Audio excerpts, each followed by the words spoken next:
What's up guys, MomoJiri here, and welcome to another edition of Yu-Gi-Oh! Tuesdays. And instead of bringing you some news, I decided to bring you a very old classic deck that I used to play a lot, and I took it to a regionals once and got my ass completely kicked because I didn't have enough preparation with the deck.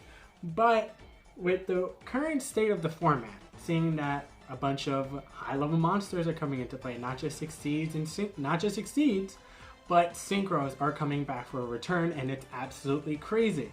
So I decided to, do something cool and build a deck that's around stopping those big beaters. So this is my Evilswarm May 2016 deck profile. I hope you guys like it, and let's get right into it. So we're gonna start off with 3 Evilswarm Heliotropes. I mean, lovely attack, horrible defense, but it's a good card. Then we have triple Evilswarm Thunderbird. Thunderbird is a great card because it escapes Bottomless, Mirror Force, Torrential, Compulse, anything really. And then it comes back stronger. Now this is going to be your big beater besides Heliotrope in the deck. Next, we have 3 Evilswarm Mandragas. As you can see in the Evilswarm deck, you're going to be playing 3 of everything. And this card is absolutely amazing. The fact that if your opponent has a card and you don't, summon it. It's basically a Cyber Dragon if your opponent has a monster and you don't. But even if your opponent has 2 monsters and you have 1, you can still summon it. So it's a great card. Then we have the double summon of the deck, Evilswarm Castor. Evilswarm Castor is just, it pushes your deck further than it would normally go because you get 2 normal summons a turn. And if you have a full graveyard, this with a next card will make the deck so good. And the next card of the Evilswarm archetype is 3 Evilswarm Kirkion. Kirkion is a card that says you have 2 Evilswarms in your graveyard, banish 1, add the other one to your hand. And do you ever get the normal summon again? Then, if you do that, you can normal summon it. It's amazing. Guys, Evilswarms are an amazing budget consistent deck.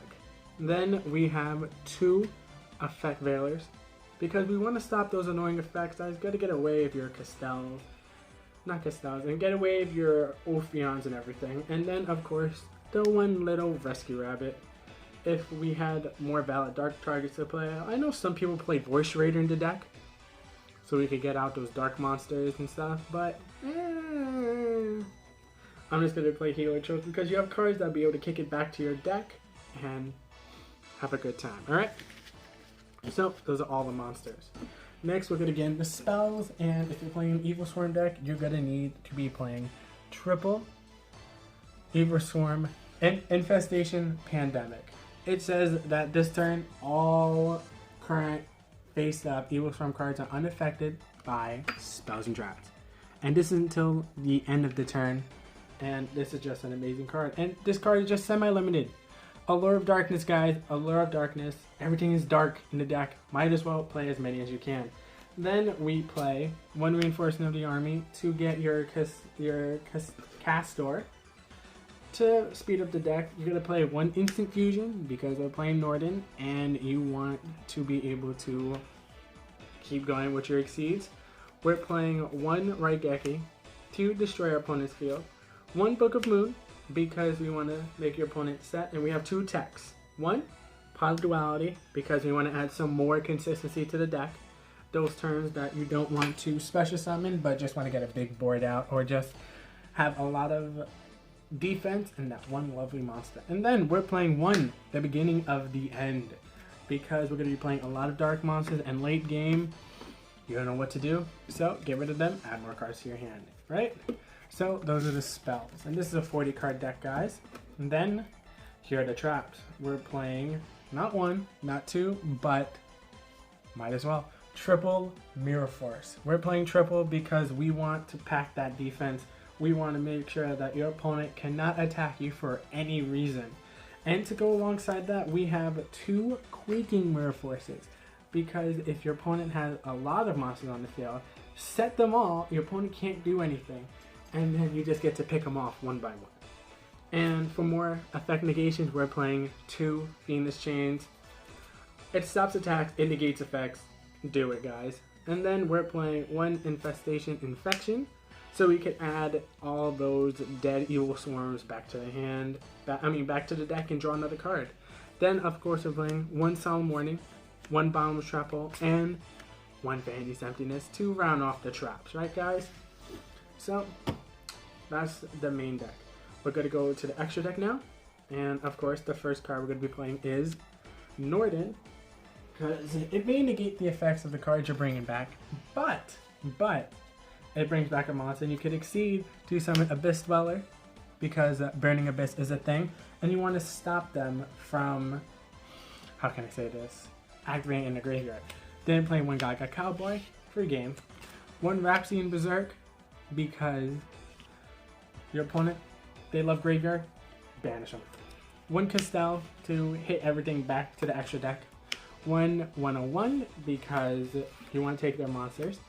A Master Key Beetle to, you know, get down your Vanity's Emptiness and stuff to make sure your opponent can't summon and can't destroy it. Next, we're going to go into the Evilswarm cards, right? First off, we're going to be playing 1 Evilswarm Nightmare. Nightmare is a beautiful card because when your opponent special monster, set it.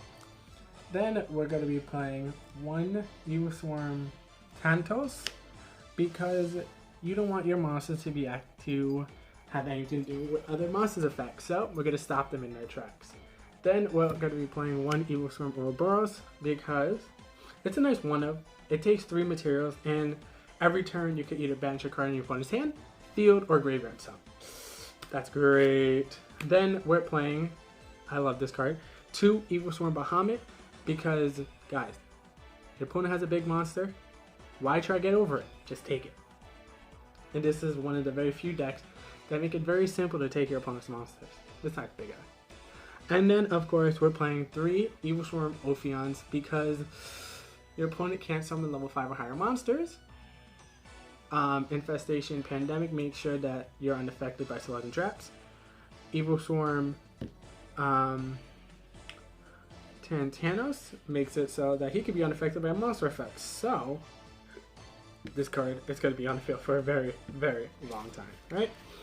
Next, we're going to go into the side deck. The side deck always needs improvement, guys, but if you have any suggestions, leave them down below. We're going to be playing 1 Dimensional Prison because we want to add some more defense to the deck. 2 Imperial Iron Walls. I mean, forget Deep Prison, but this is just to make sure that your opponent doesn't, how can I say this, banish anything. And you don't want your cards to be banished for like Bottomless and stuff, so that's a great card. Then, we're going to be playing 2 Mistakes. Yes, Ophion does search, but if you get 1 Ophion on the field, get its effect off, play Mistake, you're going to be in pretty good standings because then your opponent can't add, you have a great field. That's what life is all about. Then we're going to be playing 2 Lion Prisoning Mirrors because there are a lot of light decks out there and we just want to stop their effects right away. And because Monarchs are a thing, we're going to be playing 2 very sexy, look at them, so sexy, Mask of Restricts.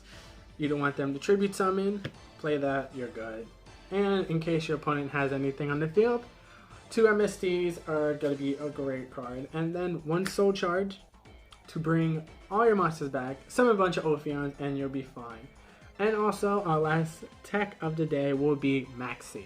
Maxi is a wonderful, wonderful, consistent card. And I put in the side deck because it's not really that you want to have a bunch of cards in your hand because some of them belong in the deck. And it really depends on the matchups. So, yeah, guys, that is the deck.